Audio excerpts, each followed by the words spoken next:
La Marquesa Magazine está en el barrio de Ruzafa, en la tienda Madame Mim, con María Cervelló, que tiene esto lleno de artículos vintage en alquiler y en venta. Mucho cine, mucho teatro, ropa vintage, para bodas también te lo puedes alquilar y luego lo devuelves. Y María Cervelló está aquí. Buenos días, María. Buenos días. Enseñándonos los tesoros que tiene aquí en la tienda, y ahora estábamos mirando su vitrina. María, cuéntanos, tenemos unos anillos aquí súper curiosos. Sí, mira, pues te cuento. Los anillos esos que se ven ahí con unos retratos en la cajita del fondo, Sí. Eso se llama prison ring. Eran anillos que se hacían, lo hacían los presos en las cárceles en los años 30 y se hacían con material reciclado. Utilizaban pues tapones de bolígrafos, cepillos de dientes, peines, sobre todo en baquelita o celuloide. Y tenían su técnica ahí para fundirlos y darles esa forma, que son increíbles.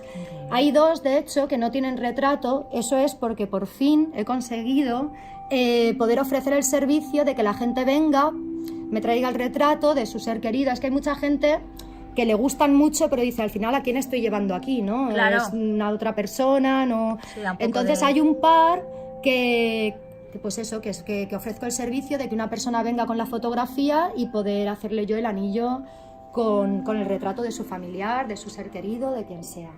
Qué bien. Todo piezas vintage, con mucha historia. Hay también cositas así, por ejemplo, aquí hay otra figura también de arte erótico japonés, en este caso está tallado en madera de boj. Sí. Y nos estabas contando de estas piezas verdes de aquí, estas... Sí, aquí abajo hay, por ejemplo... Aquí es donde pongo yo pues todos los joyeros que llevo mucho tiempo siguiendo, que me apasionan y que la verdad es que es muy complicado de encontrar, como por ejemplo, mira, la pulsera central, esa que es de plata con los rostros así oscuros, eso es el Rossellini. El Rossellini era un joyero de los años 50, que ahora mismo solo me queda esta pieza, pero he tenido piezas increíbles, intentaré conseguir más porque soy fanática yo de el Rossellini. Luego, por ejemplo, las caras verdes que hay ahí, que son de cerámica, eso es también de los años 50 de un joyero mexicano que se llamaba Salvador Torán, y son piezas increíbles. Vamos, está el conjunto, están los pendientes, el anillo, el brazalete y el broche. Aquí un poquito más abajo, es una maravilla.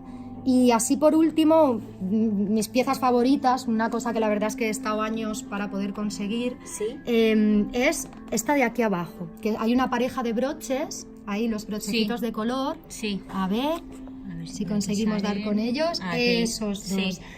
Eso es Max Neiger. Max Neiger era un joyero modernista de los años 30, todo lo que se ve es cristal checo.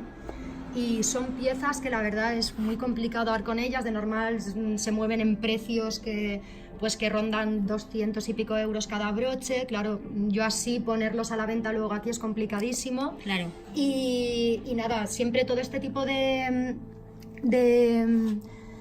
bisutería, o para mí son joyas, las pongo a precios que la gente pueda salir por la puerta, buscar en internet, no me cuesta nada apuntarle el nombre del joyero, que lo investigue. Y todo el mundo vuelve, porque al final lo tengo, digamos, dentro muy hasta por debajo de lo que es el valor de mercado. Fíjate. Aquí tienes otras piezas que te han llamado la atención, que son esos botones de caras japonesas. Esos se llaman toshikanes. En este caso ahí lo que se ven son distintas reproducciones de algunos de los 7 dioses de la fortuna. Hay algunos que se repiten, pero en formato cuadrado, formato redondo, pero todos son los 7 dioses de la fortuna. Lo que hay justo detrás de ellos es una pieza que es de lo más antiguo que tengo en la tienda. Eso es un relicario de 1700. Son piezas que también desde pequeñita veía en los museos y me llamaba mucho la atención y me parecía algo totalmente inaccesible, digamos. Y aquí tengo la suerte ahora mismo de disponer de varios y de que si alguien quiere un relicario de esa época, pues pueda venir, verlo. Y María, ¿tú de dónde has vivido, dónde has bebido toda esta cultura que tienes? Yo soy de aquí, soy valenciana, pero he tenido mucha suerte sobre todo con mi madre, Tengo una madre que es una maravilla, que a mí me llevaba de pequeña a un anticuario y me decía, bueno, elige. Y evidentemente no podía elegir, pero a lo mejor tenía la suerte de poder salir con una muñeca de porcelana del anticuario, de poder de valorar, ¿no? Un poco... Pues enhorabuena. Nada, por haber tenido esa mamá y por tener este templo en Valencia de alquiler, venta, ropa y piezas maravillosas. Gracias, María. A vosotras.